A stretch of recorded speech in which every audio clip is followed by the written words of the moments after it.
Rodney Rojas, and I'm here with you to discuss the different justifying circumstances. Justifying circumstances in Article 2 of the Revised Penal Code.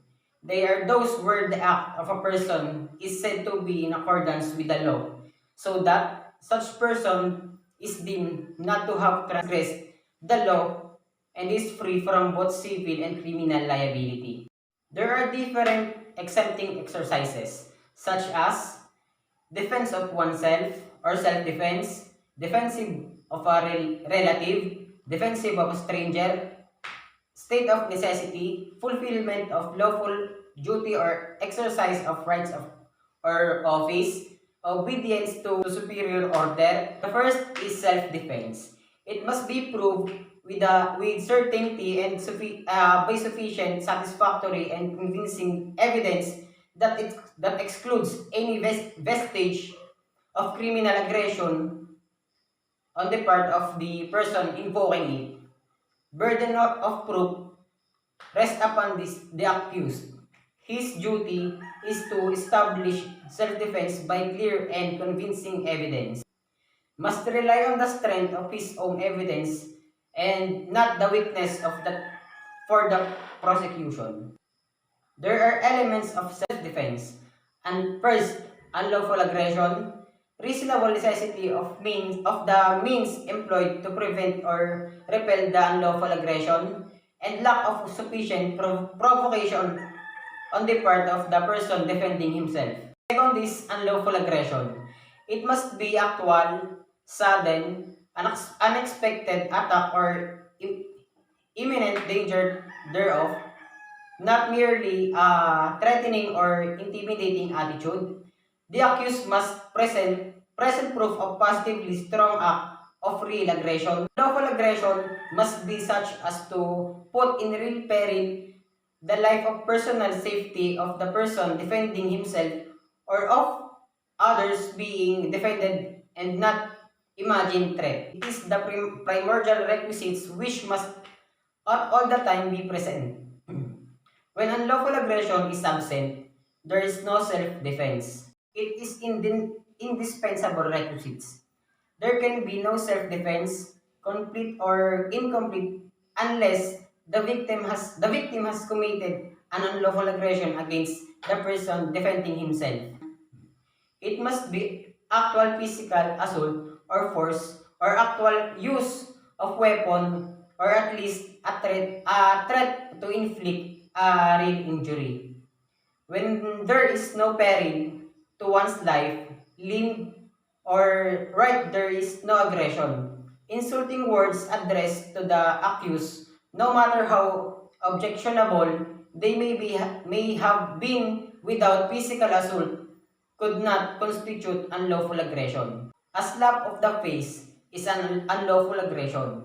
Reason: since the face represents a person and his dignity, slapping therefore is a serious personal attack as placing in real danger a person's dignity, rights, and safety. A public officer exceeding his authority may become unlawful aggression.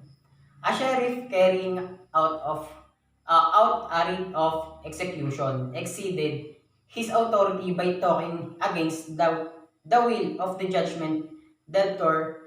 Personal property with sentimental value had the right to repel the unlawful aggression. When the aggressor ran away after the attack or when the defender was able to rest, the weapon from the aggression no longer exists. No unlawful aggression when there is an agreement to fight, but aggression which is ahead of the stipulated time and place is unlawful. One who voluntarily joined the fight cannot claim self-defense. The person defending himself must stop for when aggression ceased and he still continued to attack. He then becomes the aggressor. There is reasonable necessity. Whether or not the means employed is reasonable will depend upon the nature and quality of the weapon used by the aggressor, his physical condition, character, size, and other circumstances, and those of a person defending himself, and also place and occasion of the assault.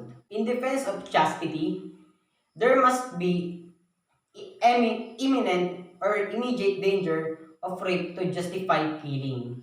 If it were only acts of lasciviousness, killing is an unreasonable means. Intent to rape must be present. Slander may be unnecessary means to repel slander, but it must not be more than needed to defend oneself from the defamatory remarks. Defense of person or rights does not necessarily the killing of the unlawful aggressor, but the person defending himself cannot be expected to think clearly so as to control his blow. The killing of the unlawful aggressor may still be justified as long as the mortal wounds are inflicted at the time when the elements of complete self still present. There is lack of sufficient provocation if the one defending himself must not have given cause for the aggression by his unjust conduct or by inciting or provoking the assailant. Provocation must be sufficient, be proportionate at the act of aggression and adequate to steer the aggressor on its commission. Sufficient provocation is not given to the person defending himself. Lack of sufficient provocation has different elements. No provocation at all. Even provocation was given, it was not sufficient. If provocation was sufficient, it was not given by the person defending himself. If a provocation was given by the person defending himself, it was not proximate and immediate to the act of aggression. It shows that there may have been provocation but should not be sufficient, and it must not immediately precede the act. It is not enough that the provocative act be just unreasonable or annoying. In defense of property, killing is not justified, but there is an exception. There must be, in addition, the necessity to save another life. If the aggression is on property, even if there was no attack on the defender or owner of possessor, defense is proper but not to the extent of killing the aggression. Otherwise, the means used to repel or prevent the aggression will not be reasonable. Defense of home. Violent entry to another's house at night time by a person who is armed with a bolo and forcing his way into the house shows he was ready to looking for trouble. The manner of his entry constitutes an act of aggression. The owner of the house need to wait for a blow before repelling the aggression.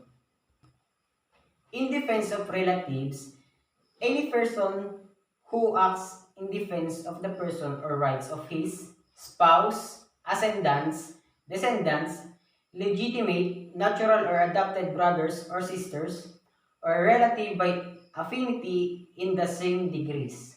Those consanguinity within fourth degree. If we say consanguinity, it refers to blood relatives. Brothers and sisters within second degree, uncle and nieces or aunt and nephew within the third civil degrees. First cousins are within the fourth civil degrees. The basis of justification for defense of relatives are humanitarian reason or sentiment upon impulse of blood which impels men to rush on occasion of great perils to the rescue of those close to them by ties of blood. But there are requisites of defense of relative. Unlawful aggression, reasonable necessity of the means by employed to prevent and repel the unlawful aggression, in case the provocation was given by the person attacked to the person defending had no part therein. The relative may be the one provoked by the attacker but the defender must show that he wasn't provoked by the attacker.